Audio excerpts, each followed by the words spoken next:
Take our lead, let's help you make your mark. Our goal is your satisfaction. Let us show you the way.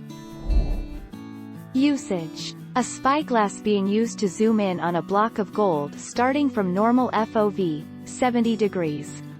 Spyglasses are used to zoom in on a specific location in the player's field of view, FOV. The spyglass changes the FOV to 1/10 of the FOV set in options.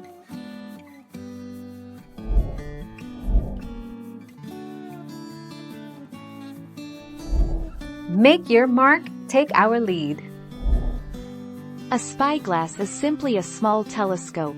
Specialist collectors reserve the word to describe items such as you see here. They would not use it to describe a pirate's nautical telescope, pub names in Treasure Island, notwithstanding.